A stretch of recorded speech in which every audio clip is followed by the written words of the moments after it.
안녕하세요. 그리스도교 영성을 함께 배우고 새기며 나누는 파이미니스트리 포뉴마티코스 연구소 교보를 통해 배우다입니다. 우리는 지난주 12-2강에서 이그나티우스가 교회에게 거짓 가르침을 어떻게 분별해야 하는지를 살펴보았습니다. 그는 잘못된 가르침을 낯선 풀과 달콤한 포도주에 섞인 치명적인 약에 비유했습니다. 그런데 그때 중요한 문제가 하나 남았습니다. 이그나티우스가 경계했던 사람들은 단순히 예수님의 이름을 버린 사람들이 아니었습니다. 오히려 구세주 예수님의 이름을 자신들의 주장과 뒤섞음으로써 그것을 신뢰할 만하게 보이도록 만들 수 있었습니다. 그래서 지난 강의 마지막에 우리는 이런 질문을 했습니다. 예수님의 이름을 사용하고 있는가만으로 충분하지 않다면 결국 어떤 예수님을 말하고 있는지를 물어야 하지 않는가? 바로 그 질문을 가지고 오늘 12-3강을 시작합니다. 트랄레스인에게 보내는 서신 9장으로 들어가면 이그나티우스의 문장이 아주 인상적으로 시작합니다. 코퍼테테 운 호탄 웨멘 코리스 이에스 크리스투 랄레티스. 그러므로 누군가 여러분에게 예수 그리스도와 동떨어진 말을 한다면 귀를 닫으십시오라는 뜻입니다. 여기서 코리스는 뭐뭐 없이 뭐뭐와 떨어져서 라는 뜻입니다. 흥미로운 점은 이그나티우스가 단순히 예수님이라는 이름이 없는 말을 듣지 마십시오라고 말하지 않는다는 점입니다. 바로 이어서 그가 말하는 예수 그리스도가 누구인지를 아주 구체적으로 설명하기 시작합니다. 이 대목에서 12-2강의 질문이 12-3강의 질문으로 넘어갑니다. 예수님의 이름이 있는가가 아니라 그 이름이 실제로 어떤 예수님을 가리키고 있는가가 중요해집니다. 우리는 이그나티우스가 도대체 어떤 예수님을 말하고 있는가를 묻기 시작한다는 것을 살펴보았습니다. 그리고 그 질문에 답하기 시작하는 트랄레스인에게 보내는 서신 9장 1, 2절을 읽으면 아주 특이한 현상 하나가 눈에 들어옵니다. 하나의 부사가 반복해서 등장합니다. 고대 그리스어 단어 알레토스입니다. 참으로, 실제로, 정말로 라는 뜻입니다. 참된 실제의 뜻을 가진 고대 그리스어 단어 할레테스의 부사 형태입니다. 특히 이 단어에는 거짓되거나 단지 그렇게 보이는 것과 반대되는 실제성의 의미가 들어갑니다. 이그나티우스는 이 단어를 한 번만 사용하지 않았습니다. 9장 1, 2절에서 정확히 4차례 반복합니다. 알레토스 에게네테, 참으로 태어나셨고, 알레토스 에디오크테, 참으로 박해받으셨으며, 알레토스 에스타우로데, 카이 아페타네, 참으로 십자가에 못 박히고 죽으셨으며, 그리고 9장 2절에서는 할레토스 에게르테, 아포 네크론, 참으로 죽은 자들 가운데서 일으켜지셨다라고 말합니다. 중요한 점은 예수님께서 먹고 마셨다라는 말도 그 사이에 들어가지만 그 표현 앞에는 이 단어가 들어가 있지 않아 있습니다. 이건 실제로 소리내어 읽어보면 이그나티우스가 무엇을 하고 있는지가 잘 느껴집니다. 하가토스, 하가토스, 하가토스, 하가토스. 마치 같은 못을 4차례 두드리는 것 같습니다. 이것은 단지 그렇게 보였던 일이 아닙니다. 실제로 일어났습니다. 라고 그는 반복해서 강조하고 있습니다. 쉐델은 이 문장의 형식 자체에도 주목합니다. 그는 9장 1, 2절에서 일종의 신조와 유사한 형식이 등장한다라고 설명합니다. 구세주 예수님에 관한 사건들이 반복되는 관계절과 일련의 동사들을 통해 연속적으로 제시되기 때문입니다. 그러나 이것을 우리가 후대해야 하는 완성된 사도신경 같은 고정된 신조, 고백이 이미 존재했다는 뜻으로 이해하지는 않았으면 좋겠습니다. 쉐델은 오히려 이그나티우스가 이전부터 전해지던 여러 그리스도론적 전승 요소들을 자신의 논쟁적인 목적에 맞추어 결합하고 있는 것으로 봅니다. 최근에 신약 양식 연구에서도 트랄레서 구장은 쉐델의 표현을 따라 신조와 유사한 형태의 한 사례로 다루어지고 있습니다. 여기서 흥미로운 점은 이그나티우스가 단순히 예수 그리스도는 참되신 분이십니다 라고 추상적으로 선언하지 않는다는 점입니다. 하가토스는 구체적인 사건들 앞에 붙습니다. 태어나셨습니다. 박해받으셨습니다. 십자가에 못 박혀 죽으셨습니다. 그리고 죽은 자들 가운데서 일으켜지셨습니다. 쉐덜은 바로 이 점에 주목하면서 트랄레서 9장이 예수님의 사역 가운데 구체적인 순간들을 선택하여 역사적 예수님의 현실성을 강조한다라고 설명합니다. 그에 따르면 이그나티우스의 관심은 그리스도를 시간과 역사에서 떼어낸 영적인 존재로 남겨두는 것이 아니라 그분의 실제적인 지상, 생애와 고난의 현실성을 붙드는 데 있습니다. 이그나티우스가 알레토스를 사용한 데는 지금 교회가 고백하는 그리스도가 실제로 태어나고 실제로 고난받으셨으며 실제로 돌아가셨고 실제로 살아나신 바로 그분이라는 것을 지키려는 것입니다. 쉐더 역시 이 문단의 형식과 사건 선택이 예수님의 현실성을 부정하는 가르침에 대응하도록 구성되어 있다라고 봅니다. 여기서 성경 드라마다에서 우리가 계속 강조했던 한 가지를 떠올려 볼 수 있습니다. 성경의 복음은 시간을 초월한 종교적 원리 몇 가지를 전달하는 것으로 끝나지 않습니다. 하나님께서 실제 이야기 속에서 행동하셨다는 소식입니다. 이그나티우스가 알레토스를 반복해서 제시하는 것도 바로 사건의 연속입니다. 그의 문장을 따라가면 복음은 무엇을 생각해야 하는가만의 문제가 아니라 무슨 일이 일어났는가라는 질문과 분리될 수 없습니다. 이것은 트랄레서 9장의 사건 중심적 서술에서 끌어낼 수 있는 성경 신학적인 연결입니다. 이그나티우스에게 복음은 좋은 생각에 관한 이야기가 아니라 실제로 일어난 일에 관한 이야기입니다. 이그나티우스는 뒤이어 자신이 경계하고 있는 주장 하나를 직접적으로 소개합니다. 그는 이렇게 말합니다. 에이데 오스페르 티네스 아테오이 온테스 투테스틴 아파스토이 레구신 토 도케인 페몬테나이 아우토이 온테스 토 도케인. 그러나 하나님 없는 자를 곧 믿지 않는 자들인 어떤 사람들이 그분이 고난받는 것은 단지 그렇게 보였을 뿐이라고 말한다면 오히려 그들 자신이 그렇게 보일 뿐인 자들인데 라는 뜻으로 옮길 수 있습니다. 이 문장에서 이그나티우스가 상대방의 주장으로 직접 제시하는 핵심 표현은 토 도케인 페몬테나이 아우톤입니다. 여기서 가장 중요한 단어가 바로 도케인입니다. 도케오라는 단어에서 온 부정사로 문맥에 따라 뭐뭐라고 생각한다, 뭐뭐처럼 보인다, 뭐뭐인 것처럼 여겨지다 라는 뜻을 가집니다. 그리고 페몬테나이는 파스코, 곧 고난받다의 완료 부정사입니다. 그래서 두 말을 합치면 이그나티우스가 문제 삼는 주장은 대략 그분이 고난받으신 것처럼 보였을 뿐이다 라는 것이 됩니다. 이그나티우스의 말을 통해 우리가 알 수 있는 점은 어떤 사람들이 예수님의 고난은 실제 사건이 아니라 외관상의 사건에 불과한다고 생각한다는 점입니다. 바로 이 도케인, 보이다 라는 말 때문에 초기 그리스도교 연구에서는 이런 종류의 그리스도론적인 경향을 흔히 가연설적이라고 부릅니다.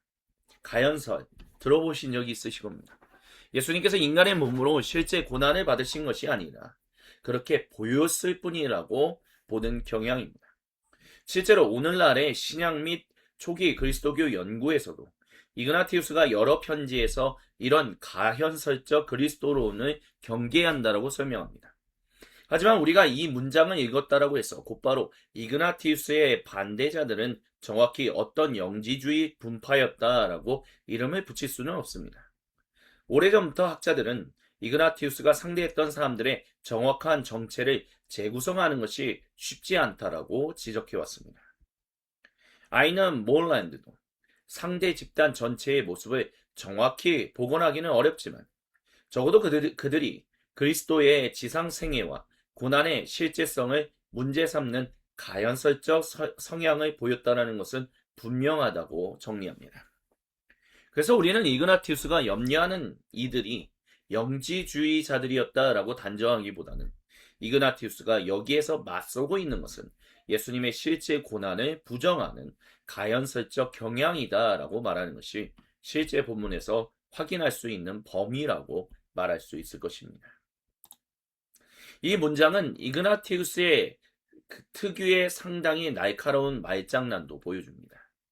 상대방은 그리스도에 대해 토도케인 페몬데타이 테나이 아우토, 그분은 고난받는 것처럼 보였을 뿐이다 라고 말했죠. 이그나티우스는 곧바로 되받아칩니다. 아우토이 온테스토 도케인, 말 그대로 풀어보면 오히려 그들 자신이 보이는 것일 뿐이다 라는 식의 표현입니다. 오늘날 최근의 가연서 연구에서도 이 대목은 이그나티우스가 도케인을 상대방에게 되돌려주는 의도적인 언어 유희로 주목합니다. 이건 꽤 매서운 반박입니다. 상대방은 그리스도의 고난이 실제하지 않았다라고 말하지만 이그나티우스는 오히려 실제하지 않는 쪽은 여러분의 주장이다 라는 방식으로 말을 뒤집고 있습니다. 여기에서 또 하나 눈에 들어오는 표현이 있습니다. 아테오이 온테스, 투테스틴 아피스토이. 이그나티우스는 그들을 아테오이라고 부른 뒤 곧바로 곧 믿지 않는 자들이다 라고 풀이합니다. 그들은 이그나티우스가 표현하는 의미를 통해 본다면 아피스토이, 믿지 않는 사람들입니다. 이그나티우스는 이 믿지 않는 사람들이 그리스도의 실제 고난이라는 복음의 고백을 믿지 않는다고 비판적으로 표현합니다. 이렇게 보면 9장에서 아가토스를 4번이나 반복했던 이유도 이제 훨씬 더 또렷하게 보입니다. 믿지 않는 사람들이 말합니다. 그분은 고난받은 것처럼 보였을 뿐이다. 이그나티우스는 말합니다. 아닙니다. 실제로 태어나셨고 실제로 박해받으셨으며 실제로 십자가에 못 박혀 돌아가셨고 실제로 부활하셨습니다. 9장의 아가토스와 트랄레스인에게 보내는 서신 10장의 도케인은 서로 마주보고 있는 단어입니다. 아가토스, 실제로, 도케인, 그렇게 보일 뿐. 이번 논쟁의 핵심이 이 대조 안에 들어 있습니다. 트랄레스인에게 보내는 서신 10장에서 가장 놀라운 점은 이그나티우스가 가연설적 주장을 반박하는 방식입니다. 그는 새로운 철학적 논증을 길게 제시하지 않습니다. 오히려 갑자기 자기 자신의 몸과 사슬을 가리킵니다. 앞에서 그리스도가 고난받은 것은 단지 그렇게 보였을 뿐이라는 주장을 소개한 직후에 그는 이렇게 질문합니다. 에고티 테데마이, 티데카이 유코마이, 테리오 마케사이, 도레안 운 아포스테스코, 아라 운 카타푸시도마이 투 퀴리오. 대략 이렇게 옮길 수 있습니다. 그렇다면 저는 왜 묶여 있습니까? 또 왜 맹수들과 싸우기를 기도합니까? 그렇다면 저는 헛되이 죽는 것입니다. 그렇다면 저는 주님에 관하여 거짓을 말하는 셈입니다. 이 문장에서 이그나티우스는 상대방의 그리스도론을 자신의 현재 삶에 그대로 대입합니다. 만일 구세주 예수님의 고난이 실제가 아니었다면 그분의 고난에 참여한다라고 믿으며 감당하고 있는 자신의 사슬과 죽음 역시 그 의미를 잃게 된다는 것입니다. 첫 번째 표현부터 굉장히 생생합니다. 에고티 데데마이. 그렇다면 저는 왜 묶여 있습니까? 데데마이, 데오야라는, 즉 묶다라는 고대 그리스어 단어의 완료 수동형입니다. 그래서 단순히 언젠가 묶였다라는 과거 사건보다 자신은 지금 묶인 상태에 있다는 현재의 상태가 느껴지는 표현입니다. 이그나티우스는 지금 책상 앞에서 순교를 이론적으로 논하고 있지 않습니다. 그의 몸에는 실제 사슬이 있고 그 사슬을 지고 로마를 향해 이동하고 있습니다. 따라서 그의 그리스도로는 자신의 육체적 현실과 떨어진 사변이 아닙니다. 자신의 몸으로 이미 그 고백의 결과를 살아내고 있습니다. 이그나티우스의 편지 전체에서 그의 사슬과 고난이 그리스도께 속한 삶과 밀접하게 연결되어 있다는 점은 오늘날의 연구에서도 반복해서 지적됩니다. 그는 한 걸음 더 나아갑니다. 티데카이, 유코마이, 테리오, 마케사이. 또 왜 저는 맹수들과 싸우기를 기도합니까? 여기에서 테리오 마케사이는 테리오 마케오라는 말에서 온 단어인데 문자 그대로 야생 짐승들과 싸우다라는 뜻입니다. 고대 문헌에서 실제 맹수와의 싸움을 가리킬 때 사용되는 표현입니다. 따라서 이그나티우스의 질문은 단순히 저는 왜 어려움을 감수합니까? 라는 추상적인 말이 아닙니다. 그는 자신의 앞에 놓인 죽음을 매우 구체적으로 생각하고 있습니다. 이런 그의 질문은 실존적이고 제자도적인 질문에 가깝습니다. 만일 제가 따르는 그리스도께서 실제로 고난받지 않으셨다면 제가 그분을 따르기 위해 이 고난을 받아들이고 있는 지금의 삶은 도대체 무엇이 됩니까? 라고 말하고 있습니다. 그래서 바로 다음 표현이 아주 중요합니다. 도레안 운 아포스테네스코. 그렇다면 저는 헛되이 죽는 것입니다. 여기에서 도레아는 문맥상 헛되이 아무 이유 없이 아무 소용 없이라는 의미입니다. 이그나티우스에게 그리스도의 실제 고난이 사라지면 단순히 교리 문장 하나가 틀리는 것이 아닙니다. 자신이 지금 살아가고 있는 제자의 길 자체가 허공에 뜹니다. 자신이 왜 사슬을 찌는지, 왜 고난을 감당하는지, 왜 이 길을 그리스도를 따르는 길이라고 부를 수 있는지 설명할 토대가 사라집니다. 트랄레스인에게 보내는 서신 10장을 읽는 여러 번역도 바로 이 논리를 내가 왜 헛되이 죽는가라는 질문으로 보존합니다. 마지막 표현은 더 강합니다. 아라운 카타퓨 슈도마이 투 큐리우. 그렇다면 저는 주님에 관하여 거짓을 말하는 셈입니다. 이것은 단순히 자기 죽음이 아깝다라는 문제가 아닙니다. 이그나티우스가 자신의 고난을 그리스도를 따르는 삶이라고 말하면서 정작 그리스도께서 실제로 고난받지 않으셨다면 자신의 삶 전체가 그리스도에 대해 거짓된 증언을 하는 셈이 된다라고 말하는 것입니다. 오래된 번역 전통에서도 이 표현은 주님에 대해 거짓을 말한다 또는 주님을 거짓되게 증언한다라는 방향으로 이해되어 오고 있습니다. 피터 벤 스미트, 바로 이 지점을 몸의 관점에서 흥미롭게 읽습니다.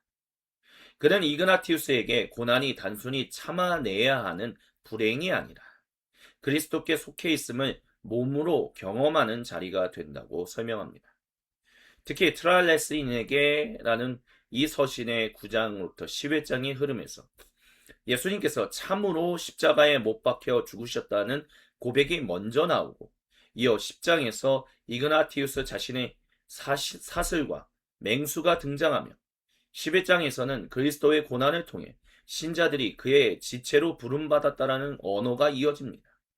스미스는 이 흐름을 그리스도의 고난과 신자의 육체적 삶 사이에 실제적인 결속이 형성되는 것으로 해석합니다. 그레고린 포워드 역시 이그나티우스의 신학에서 그리스도교가 단순한 영적인 활동으로 축소되지 않는다라는 점을 강조합니다. 그의 분석에 따르면 이그나티우스에게 사르크스, 육체와 퓨뉴마, 영은 인간 존재와 구원의 삶을 설명하는 핵심적인 단어이며 구원은 구체적으로 몸을 가지고 역사 속에서 살아가는 인간의 존재를 떠나서 이루어지는 것으로 묘사되지 않습니다. 이 지점에서 우리가 이전에 공부했던 성경적 영성 기본 과정과 아주 중요한 접점을 발견할 수 있습니다. 성경적 영성에서 말씀드렸던 것은 현실을 떠나 어떤 내면의 영적 세계로 올라가는 것은 아니다라고 말씀을 드렸죠. 이그나티우스의 삶도 그렇습니다. 그가 믿는 그리스도는 실제 몸으로 고난받으셨고 그 그리스도를 따르는 이그나티우스 역시 실제 몸으로 제자도를 살아갑니다. 신앙은 머릿속에서 자신은 예수님을 믿는다라고 생각하는 것으로 끝나지 않고 자신이 가진 몸, 시간, 그리고 관계의 선택 속에서 그 고백이 어떤 형태를 취하는가에 문제가 됩니다. 저는 그래서 여기에서 이런 흐름을 볼 수 있다고 생각합니다. 실제 성육신, 실제 고난, 실제 제자도. 그가 보여주는 더 넓은 원리는 생각해 볼 가치가 있습니다. 그리스도에 대한 고백은 그리스도인의 실제 삶과 분리될 수 없습니다. 이 점은 그리스도인의 미덕 중국관념과도 연결됩니다. 이 본문에서 이그나티우스가 용기나 충실함이라는 미덕을 체계적으로 정리하지는 않습니다. 하지만 그의 삶을 통해 우리는 한 가지 질문을 던져볼 수 있습니다. 자신이 참이라고 고백하는 것을 실제 삶에서도 끝까지 붙들 수 있는가? 신앙의 진실성이란 단지 올바른 문장을 정확하게 말하는 데 있지 않고요.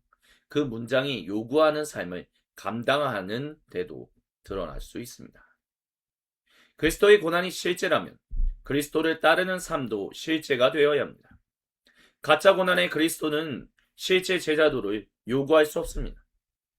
이그나티우스에게 그리스도께서 실제로 고난받으셨는가? 라는 질문은 결국 그렇다면 나는 왜 지금 이렇게 살고 있는가? 라는 질문과 연결됩니다. 그리스도론과 제자도가 서로 떨어지지 않습니다. 이그나티우스가 죽으러 가는 길 위에서도 제자의 길을 걸어갈 수 있었던 이유는 자신의 인생이 죽음에서 끝나지 않음을 알기 때문입니다.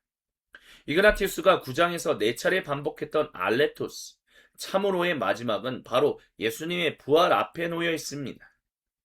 토 호스카이 알레토스, 에게르테 아포 네크론, 에게이란토스, 아우톤 투 파트로스 아우투. 그분은 또한 참으로 죽은 자들 가운데서 일으켜지셨으며 그의 아버지께서 그를 일으키셨습니다. 라고 말합니다. 여기서 에게르트는 에게이로, 일으키다, 일으켜 세우다의 수동형입니다. 그러니까 이그나티우스가 4번째에서 강조하는 실제 사건은 단순히 예수님의 죽음 이후에 어떤 영적 의미가 계속되었다라는 말이 아니라 죽으신 그리스도께서 실제로 죽은 자들 가운데서 일으켜지셨다라는 것입니다. 저는 이 문장에서 곧 그의 아버지께서 그를 일으키셨다라는 표현도 중요하다라고 말씀드리고 싶습니다. 이그나티우스는 죽은 자들 가운데 계셨던 그리스도를 아버지께서 일으키셨다라고 말합니다. 쉐델은 이것을 이그나티우스가 새로 만들어낸 독특한 표현이라기보다 초기 그리스도교 안에서 이미 널리 사용되던 부활 전승과 연결된다고 설명합니다. 그는 갈라디아서 1장 1절을 비롯해 사도행전, 로마서, 고린도전서, 베드로전서 등에 나타나는 하나님께서 예수님을 죽은 자들 가운데서 일으키셨다는 전승과 이 표현을 연결해서 봅니다. 이그나티우스의 문장은 여기에서 곧바로 놀라운 방향으로 움직입니다. 그는 그리스도의 부활을 말한 다음 곧바로 우리의 부활을 말합니다. 하마스 투스 피스티온타스 아우토 후토스 에게레이 호 파텔 아우트 엔 크리스토 예스. 그를 믿는 우리도 그의 아버지께서 그리스도 예수님 안에서 이와 같이 일으키실 것입니다. 여기서 눈여겨볼 동사는 에게레이입니다. 앞에서 그리스도께 사용한 일으키다와 같은 동사의 미래형입니다. 그러니까 문장 자체가 서로 연결되죠. 그리스도를 일으키신 하나님, 그리고 우리도 일으키신 하나님이십니다. 쉐델은 바로 이 지점을 중요하게 보면서 그리스도의 부활과 성도의 부활이 하나님께서 행하시는 서로 대응되는 사건이라고 설명합니다. 그리고 이것은 가얀설에 맞선 이그나티우스의 논증에서 매우 중요한 역할을 담당합니다. 그리스도의 실제 죽음과 부활의 현실성이 산자의 미래 소망을 신뢰할 수 있게 한다라는 점에서 말입니다. 9장에서 이그나티우스가 그리스도의 부활을 참으로라고 강조하는 이유는 단순히 과거에 일어난 기적 하나를 정확하게 기록하기 위해서만이 아닙니다. 그리스도에게 실제로 일어난 일이 우리에게 앞으로 일어날 일의 토대가 되기 때문입니다. 만약 그리스도의 고난과 죽음이 외관에 불과하다면 그분의 부활을 역시 우리의 실제 소망을 떠받칠 수 없습니다. 반대로 그분께서 실제로 죽으셨고 실제로 일으킴을 받으셨다면 그리스도 안에 있는 사람들의 미래 역시 죽음으로 끝나지 않습니다. 이 대목은 바울의 부활 언어와도 상당히 가까운 지점에 맞닿아 있습니다. 쉐데는 특히 로마서 8장 11절, 고린도전서 6장 14절과 15장 12절부터 22절, 고린도후서 4장 14절, 데살로니가전서 4장 14절 같은 본문을 병행자료로 함께 제시합니다. 이것을 이그나티우스가 특정 바울 구절을 그대로 베꼈다라고 단정하는 것은 아닙니다. 그러나 그리스도를 일으키신 하나님께서 그리스도에게 속한 사람들도 일으키신다라는 사고는 초기 그리스도교의 매우 중요한 부활 전승과 맞닿아 있습니다. 최근 테일러 브라운의 연구도 이그나티우스가 특히 고린도 전서를 깊이 알고 있었으며 부활의 실제성에 관한 바울의 논의를 자신의 반가열설적 논중에 재소용했을 가능성을 새롭게 강조합니다. 이것은 우리가 성경은 드라마다 통화 입문 과정에서 살펴보았던 이야기와도 중요한 접점이 있습니다. 성경의 이야기는 십자가에서 막을 내리지 않습니다. 죽음 뒤에 하나님이 행하시는 부활과 새 생명이 있습니다. 그리고 부활은 예수님 한 분에게 일어난 고립된 사건으로 끝나는 것이 아니라 그분께 속한 백성의 미래를 열어놓습니다. 적어도 이 서신 9장 2절에서 이그나티우스의 문장은 정확하게 그리스도의 부활에서 믿는 사람들의 부활로 움직이고 있습니다. 이 부분은 성경적 영성의 관점에도 아주 중요합니다. 우리는 이그나티우스의 영성이 실제 몸을 일으키고 몸을 가지시고 우리가 실제로 몸을 가지고 그리스도를 따르는 영성이라고 말했습니다. 그렇다면 그 몸의 마지막 운명은 단순히 죽음으로 사라지지 않습니다. 그리스도를 일으키실 하나님께서 우리도 일으키실 것입니다. 아멘. 그러므로 몸을 가지고 살아가는 지금의 제자도와 몸의 미래에 대한 부활의 소망은 서로 분리되지 않습니다. 쉐데는 이그나티우스의 신학을 전체적으로 검토하면서도 현재 그리스도와의 교제가 미래 부활의 전제가 되고 있으며 결국 결정적인 것은 하나님의 부활시키시는 능력이라고 설명합니다. 9장 2절은 놀랍도록 아름다운 한 문장으로 끝납니다. Who Christo aletinon genuk ecome. 그분 없이는 우리에게 참된 삶이 없습니다. 여기에서 우리가 다시 이미 여러 번 만났던 코리스, 즉 뭐뭐 없이 뭐뭐 떨어져서 라는 단어가 등장합니다. 9장 1절에서 이그나티우스는 예수 그리스도와 떨어진 말을 하는 사람에게 귀를 닫으라고 말했습니다. 그런데 9장 2절 마지막에 와서는 왜 그렇게 해야 하는가에 그것을 한 문장으로 말해줍니다. 그리스도와 떨어져서는 참된 삶이 없기 때문입니다. 여기서 토 알레티논 젠, 참된 삶이라는 표현도 흥미롭습니다. 쉐데는 이 표현을 이그나티우스에게 특징적으로 나타나는 표현으로 보며 에베소인들에게 보낸 서신 11장 1절과 서머나인들에게 보내는 서신 4장 1절 등에서도 비슷한 언어가 나타난다고 지적합니다. 중요한 것은 참된 삶이 단순히 먼 미래의 부활만을 가리키는 것은 아니라는 점입니다. 쉐델의 전체적인 설명에 따르면 현재 그리스도와의 교제가 미래 부활의 토대가 됩니다. 지금 그리스도 안에서 시작된 생명과 하나님께서 장차 완성하실 부활의 생명이 서로 단절되어 있지 않은 것입니다. 이그나티우스의 문장을 따라가면 아주 흥미로운 시간의 흐름이 만들어집니다. 그리스도께서 실제로 일으킴을 받으셨습니다. 우리는 지금 그리스도 안에서 참된 삶은 없습니다. 하나님께서 장차 우리도 일으키실 것입니다. 과거의 부활, 현재의 생명, 미래의 부활이 그리스도 안에서 하나의 이야기가 됩니다.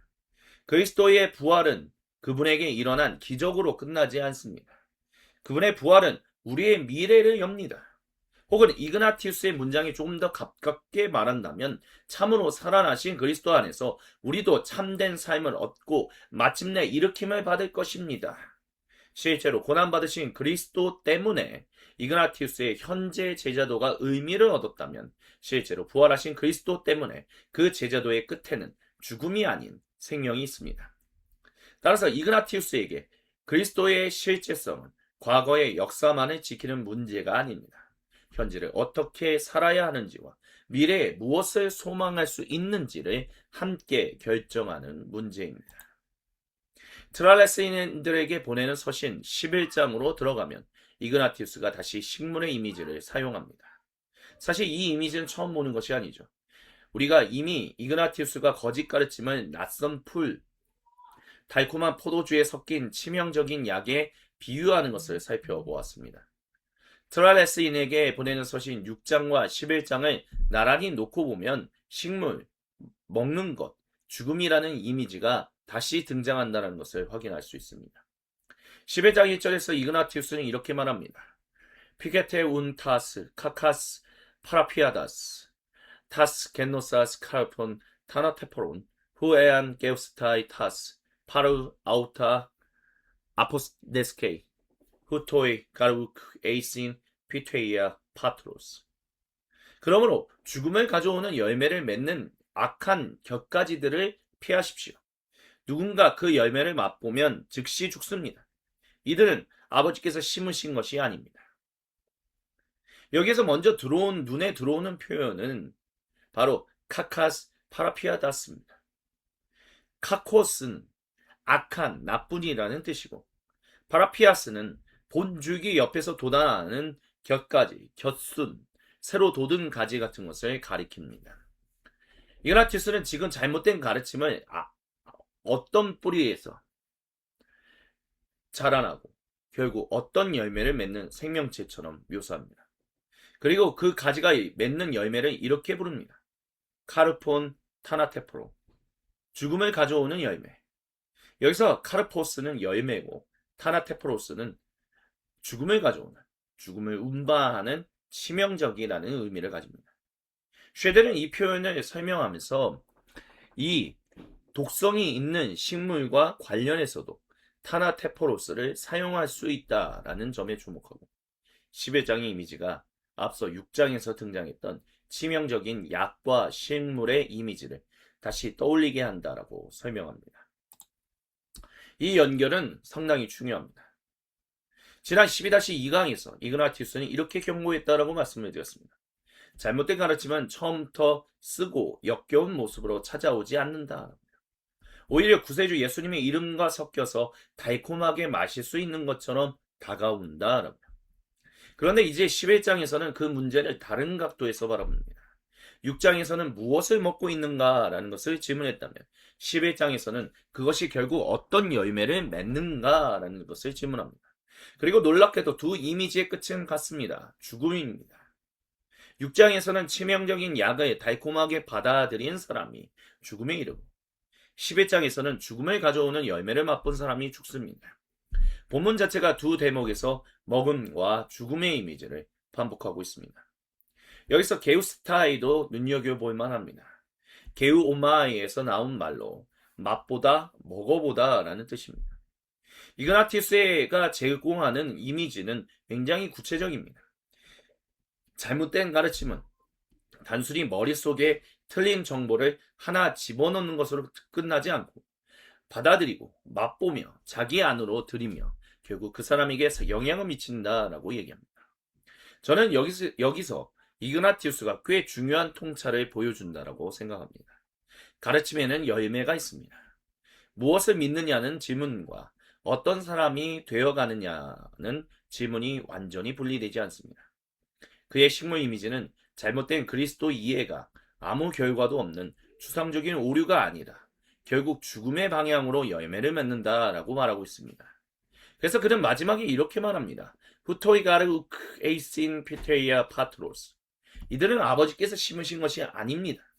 여기에서 피테이아는 심은 것, 식재, 심어진 식물이라는 것을 의미합니다. 이 표현은 내 하늘 아버지께서 심지 않으신 것은 뽑힐 것이라는 마태복음서 15장 13절의 식물 이미지와도 가까운 성경적 배경을 가지고 있습니다. 그는 무엇이 자라고 있는가 보다 누가 심었는가까지 질문합니다. 11장 2절에 들어가면 이그나티우스는 이제 완전히 반대되는 그림을 보여줍니다. 에이 가르에산 에파이논토 안 클라도이 투 스타루 카에 에난 호 카르포스 아우톤 아포타르토로스.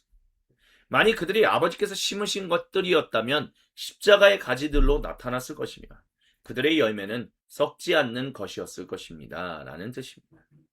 여기에서 아주 강렬한 대조가 생깁니다. 카르폰 타나테포론, 죽음을 가져오는 열매 반대편에는 카르포스 아프타르토스, 썩지 않는 열매가 있습니다. 아프타르토스는 썩지 않는, 부패하지 않는, 소멸하지 않는 이라는 뜻을 가지고 있습니다. 우리는 부활과 죽음을 넘어서는 생명을 살펴보았다 라는 것을 우리가 지난 슬라이드에서, 방금 전의 슬라이드에서 살펴보았습니다. 그렇다면 이 단어가 더욱 눈에 들어옵니다. 이그나티우스의 이미지 속에서는 한쪽의 가지가 죽음을 낳고 다른 쪽의 가지는 죽음을 넘어서는 열매를 맺습니다. 11장의 짧은 문단 자체가 이 두 종류의 열매를 선명하게 대조합니다. 더 놀라운 점은 이 썩지 않는 열매가 어디에서 나타나는가입니다. 이그나티우스는 그들을 그냥 좋은 나무의 가지라고 하지 않습니다. 십자가의 가지들이라고 부릅니다. 이 표현은 이그나티우스가 지금까지 강조해온 내용을 아주 아름답게 한 이미지 안에 모아놓습니다. 앞에서는 그리스도께서 실제로 십자가에 못 박혀 죽으셨다고 강조했습니다. 가연설적인 주장은 바로 그 실제 십자가와 고난을 부정했습니다. 그런데 이제 그 십자가가 단순히 과거에 있었던 처형 도구로 남아있지 않습니다. 생명을 맺는 나무의 이미지로 바뀝니다. 쉐데도 11장 2절의 십자가의 가지들이 앞서 강조한 그리스도의 실제 십자가와 고난을 다시 붙들면서 그 십자가에 속한 이들이 썩지 않는 열매와 연결된다고 설명합니다. 참 역사적입니다. 십자가는 원래 죽음의 도구였습니다. 그런데 이그나티우스에게 그 실제 십자가에 붙어있는 가지들은 죽음이 아니라 썩지 않는 열매들입니다. 반대로 겉으로는 예수님의 이름을 사용하지만 그분의 실제 십자가와 고난을 부정하는 가지들은 죽음의 열매를 맺습니다. 그럼 우리는 다시 한번 이 질문을 스스로에게 할 수 있으면 좋겠습니다. 내가 듣고 있는 가르침은 결국 어떤 열매를 맺고 있는가? 맺게 하는가? 이 질문은 우리가 그리스도인의 미덕에서 공부했던 내용과도 조심스럽게 연결할 수 있습니다. 그리스도교 신앙에서 교리와 성품은 완전히 별개의 세계가 아닙니다. 내가 어떤 그리스도를 믿고 어떤 이야기의 뿌리를 내리고 있는가는 결국 어떤 삶의 열매를 맺는가와 연결됩니다. 그리고 저는 지난주 12-2강에서 했던 이야기를 여기서 우리가 다시 한번 떠올릴 수 있었으면 좋겠습니다. 그때 우리는 스스로에게 이렇게 질문하자라고 말씀을 드렸습니다. 무엇을 먹고 있는가? 이번에는 한 걸음 더 나아가 이렇게 질문했으면 좋겠습니다. 그것을 먹고 자라난 나는 무엇을 맺고 있는가? 거짓은 단지 틀린 생각으로 끝나지 않습니다.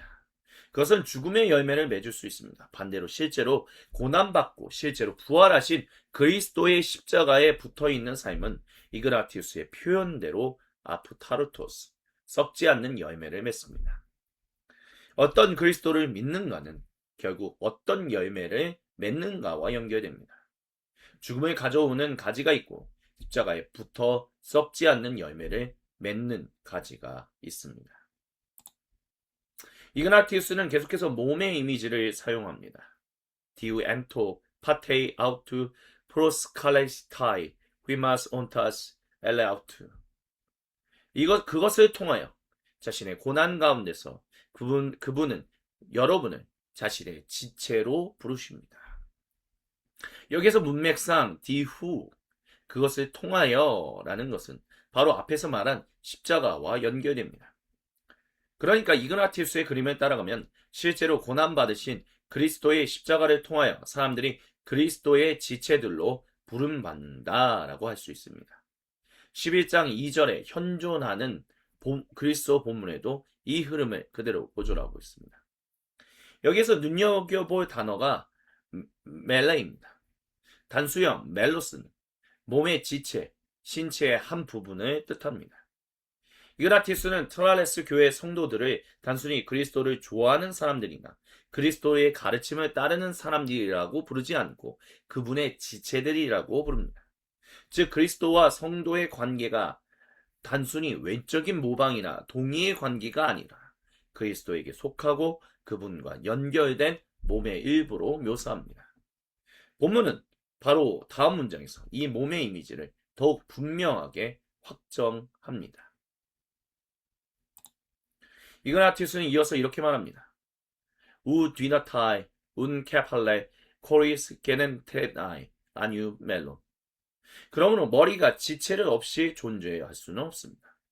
좀 더 원문에 가깝게 옮기면 머리가 지체를 없이 태어날 수는 없습니다. 라는 뜻을 가집니다. 여기서 캐팔레는 머리, 멜레는 지체들입니다. 표현 자체는 상당히 독특하죠.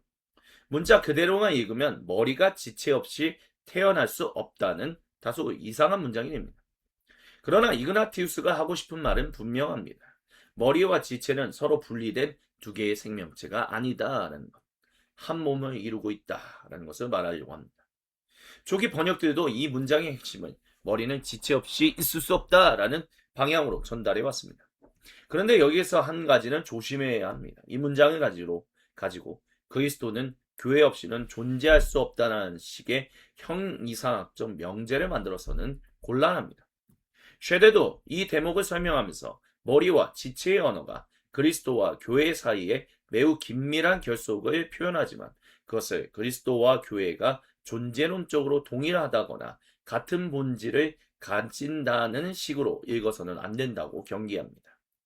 이그나티우스의 관심은 철학적으로 그리스도와 교회의 존재 방식을 정의하는 것이 아니라 그리스도에게 속한 사람들이 그분과 서로에게서 떨어져 살아갈 수 없다는 공동체적 현실을 내 있습니다. 바로 그 뒤에 우리가 이번 12-3강에서 아주 나눌 가장 중요한 인상적인 문장이 나옵니다. 투테우 헤노신 아판겔로마 메누 호 에스틴 아우토스. 하나님께서 연합을 약속하시는데 그 연합은 곧 하나님 자신이십니다. 라고 옮길 수 있습니다. 헤노시스는 연합, 하나로 결합됨이라는 뜻을 가진 단어입니다. 저는 이 문장이 매우 놀랍다라고 생각합니다. 이그나티우스에게 연합은 단순히 교회 사람들이 사이좋게 지내는 것 정도가 아닙니다. 그것은 하나님께서 약속하신 것입니다. 그러니까 교회의 연합은 먼저 인간이 만들어내는 사회적인 프로젝트가 아니라 하나님에게서 시작되는 선물이라는 방향으로 이 문장이 움직입니다. 그런데 마지막 표현이 더 놀랍죠. 호 에스틴 아우토스. 그것은 곧 그분 자신입니다. 이 문장을 학자들이 어떻게 이해하는가를 보면 흥미로운 차이도 있습니다. 쉐델은 이그나티우스의 연합 언어를 비교적 조심스럽게 읽습니다. 그의 강조점은 하나님이 교회의 연합을 제공하시고 이루시는 근원이라는 데에 있습니다. 그래서 이 문장은 곧바로 신자들이 하나님의 존재 자체와 형이상학적으로 합쳐진다라는 식으로 확대하지 않습니다. 반면 그레고리 바알은 이 문장을 좀 더 참여적인 방향으로 읽습니다. 그는 Learning Christ에서 이 문장을 하나님께서 연합을 약속하시는데 그것은 곧 하나님 자신이다 라고 하며 이그나티우스의 복음을 압축적으로 보여주는 문장 가운데 하나로 읽습니다. 바알에게 하나님이 주시는 연합은 단순히 하나님이 만들어 주시는 인간 사이의 평화만이 아니라 궁극적으로 하나님의 생명에 참여하는 연합을 포함합니다.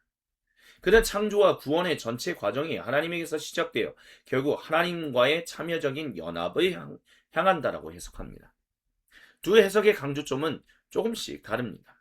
하지만 최소한 이 본문에서 분명하게 말할 수 있는 것은 이그나티우스에게 교회의 연합은 단순히 조직 관리의 문제가 아닌 그리스도에게 속하고 하나님에게서 오는 구원의 현실과 연결되어 있다는 것입니다. 그리고 저는 바로 이 지점에서 우리가 공부했던 유일하신 하나님의 한 백성이라는 성경의 큰 이야기와 조심스럽게 연결해 볼 수 있다고 생각합니다.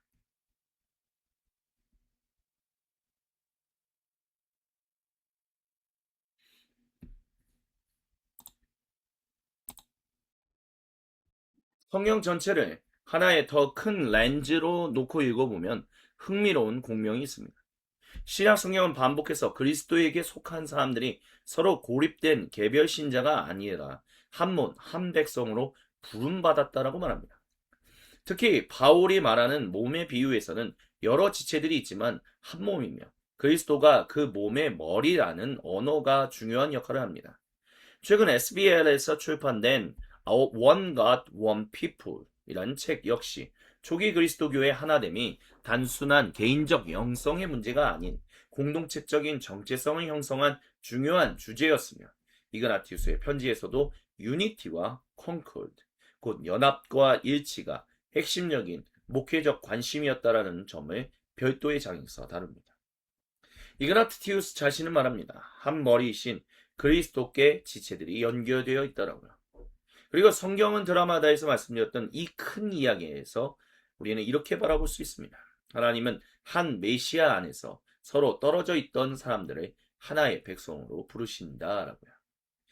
이 둘을 똑같은 문장이라고 말할 수는 없지만 서로 상당히 가까운 방향을 바라보고 있습니다. 실제로 One God, One People은 초기 그리스도교의 공동체적 하나됨이 언어, 계층, 민족의 차이를 넘어 예수님을 메시아로 믿는 공통의 신앙 속에서 표현되었다는 더 넓은 맥락을 제시합니다.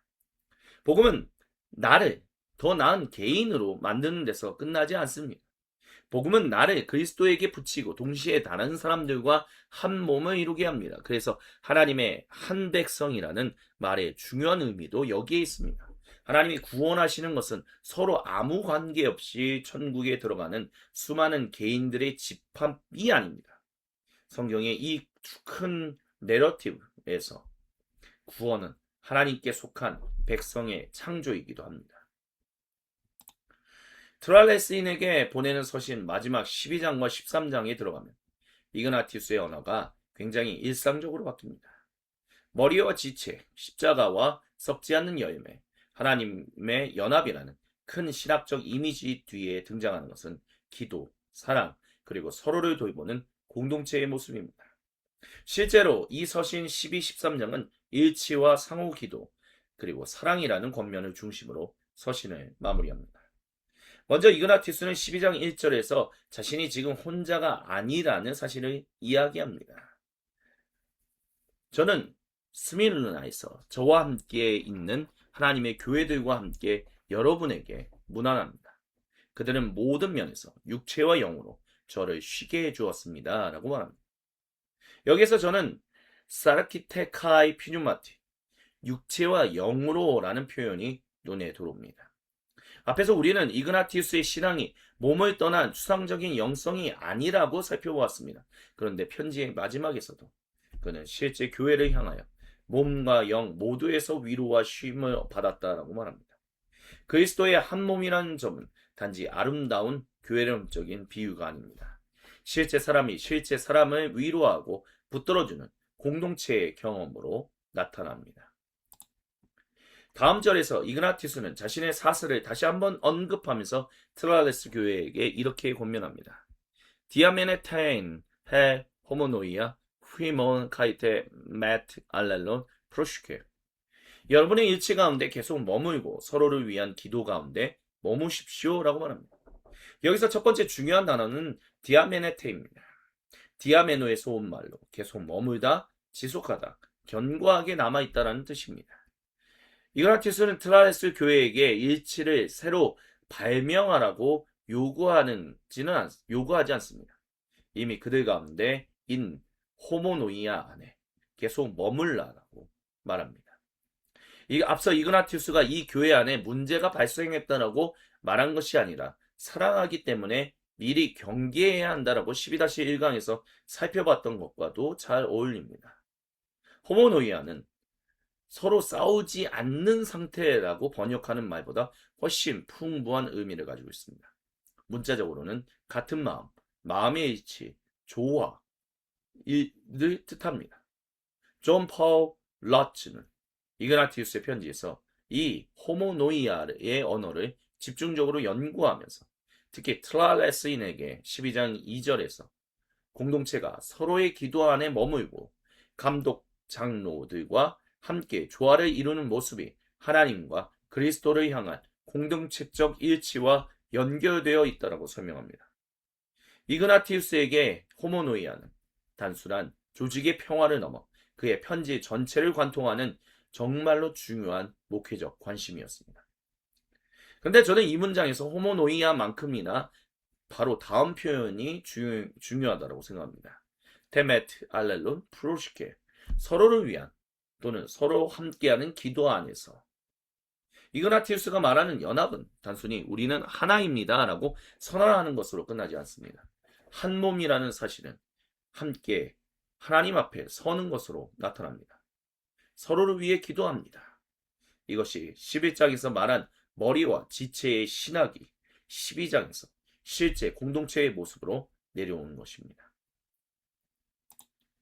이그나티우스는 이어서 트라레스 교회에게 자신을 위해서도 기도해달라고 부탁합니다. 카이페리 에문데 프로슈케스테 테스 아프히몬 아카페스 크레존토스 그리고 저를 위해서도 기도해 주십시오. 저는 여러분에게서 오는 사랑을 필요로 합니다. 저는 여기에서 사용된 크레존토스가 정말 중요하다고 생각합니다. 크레존은 필요로 하다, 필요가 있다라는 뜻을 가지고 있습니다. 이를 통해 이그나티우스를 말합니다. 저는 여러분의 사랑이 필요하다라고요. 참 인상적인 말입니다. 지금까지 편지를 읽다 보면 이그나티우스가 굉장히 강한 사람처럼 보입니다. 사슬을 지고 로마로 가면서 맹수들과 싸우기를 이야기하고 잘못된 가르침에 대해서는 아주 단호하게 경고했죠. 지금 자칫하면 그를 누구의 도움도 필요하지 않고 순교적인 영웅으로 생각하기 쉽습니다. 그런데 이그나티우스는 자신을 그렇게 말하지 않습니다. 자신을 위해 기도해달라고, 자신은 당신들의 사랑이 필요하다라고 말합니다. 그리고 그는 자신이 최종적으로 합격 판정을 받은 완성된 제자인 것처럼 말하지도 않습니다. 그는 이어서 자신이 아도키모스로 발견되지를 않기를 바란다라고 말합니다. 이 말은 문맥상 부적격한, 인정받지 못한, 시험을 통과하지 못한 정도의 의미를 가집니다. 이것은 우리가 12-1강에서 보았던 이그나티우스의 모습과 묘하게 연결됩니다. 그때 그는 사슬을 쥐고 있으면서도 자신은 아직 제자가 아니다 라고 말했습니다. 이제 편지 마지막에서도 그는 다른 사람들의 기도와 사랑을 필요로 하는 사람으로 자신을 보여줍니다. 쉐레도 이 서신의 마지막 부분에서 이그나티우스의 사슬이 그의 권위를 뒷받침하면서도 동시에 그가 트랄레스 교회의 기도와 사랑에 의존하고 있다라는 긴장을 매우 중요하게 다룹니다. 이렇게 한 몸이라는 것은 약한 사람이 강한 사람에게 도움을 받는 구조가 아닙니다. 모든 지체가 서로를 필요로 하는 구조입니다. 순교를 향해 가는 이그나티우스조차 다른 교회의 기도가 필요합니다. 그는 트랄레스 사람들을 가르치지만 동시에 그들의 사랑이 필요합니다. 이것이 몸의 이미지가 실제 공동체에서 작동하는 모습입니다. 그리고 13장에서 이그나티우스는 이 모든 것을 아주 짧고 아름다운 겉면으로 압축합니다. 카이호르카트, 안드라 알랄루스, 아카파트 앤 아마리스토 카르디아.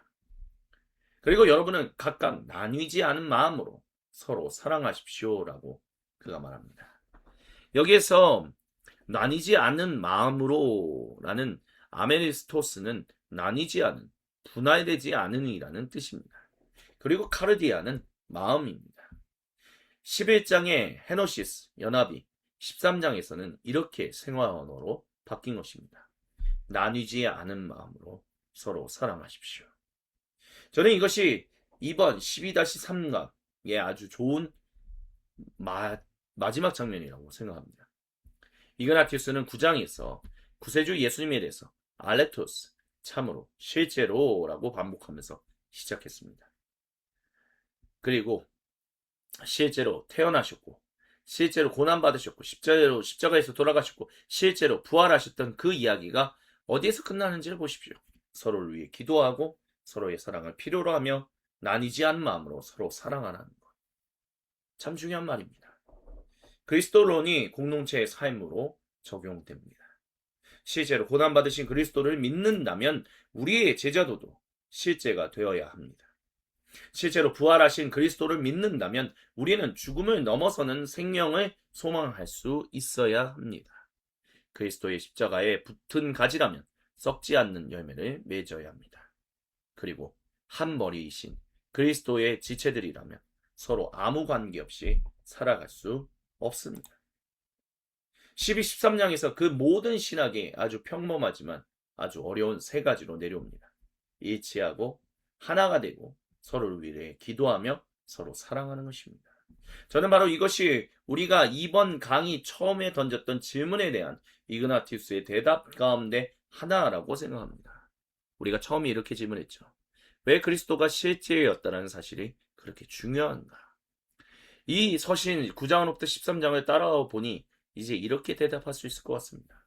실제 그리스도는 실제 삶을 만들어내기 때문입니다. 이것은 이그나티우스의 직접 인용문은 아닙니다. 지금까지 살펴본 내용을 한 문장으로 제가 정리한 것입니다. 실제로 오신 그리스도는 우리가 역사 속에서 믿는 분이십니다. 믿는 분입니다. 실제로 고난받으신 그리스도는 실제 제자의 길을 요구합니다.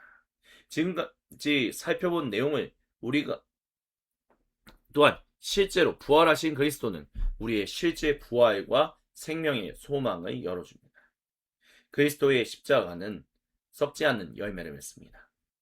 그리고 그분의 지체가 된 사람들은 실제로 서로 연결되어 살아갑니다. 그러니까 올바른 그리스도론과 올바른 공동체의 삶은 이그나티우스에게 서로 떨어져 있지 않습니다. 이 지점에서 우리가 지난주에 살펴보았던 내용도 다시 연결할 수 있습니다. 이그나티우스가 왜 그렇게 거짓 가르침을 경계했습니까? 어떤 그리스도를 믿는가는 어떤 사람이 되고 어떤 공동체와 연결되는가, 어떤 공동체가 되는가와 연결되어 있기 때문입니다. 이번 강의를 마치면서 저는 우리 자신에게 이 질문을 마지막으로 던졌으면 좋겠습니다. 내가 믿는 그리스도는 내 실제 삶과 우리 공동체에 어떤 흔적을 남기고 있는가? 우리가 실제로 고난받고 실제로 부활하신 구세주 예수님을 믿는다면 그 믿음은 우리의 말 속에만 머물러 있을 수 없습니다. 그것은 우리가 다른 사람을 대하는 방식, 서로를 위해 기도하는 방식, 서로에게 도움을 요청할 수 있는 방식, 그리고 나뉘지 않는 마음으로 서로 사랑하는 방식 속에서 점점 모습을 드러내야 할 것입니다. 그래서 트라레스인들에게 보내는 서신 마지막에서 이그나티우스가 남기는 이 짧은 권면을 우리도 함께 기억했으면 좋겠습니다. 알렐루스 아가파테 엔 아메리스토 카르디아. 나뉘지 않은 마음으로 서로 사랑하십시오. 다음 주 13강에서는 이그나티우스가 로마 교회에 보낸 서신에 대해서 살펴보겠습니다. 오늘은 여기까지입니다. 시청해주신 모든 분들께 감사를 드립니다. 안녕히 계십시오.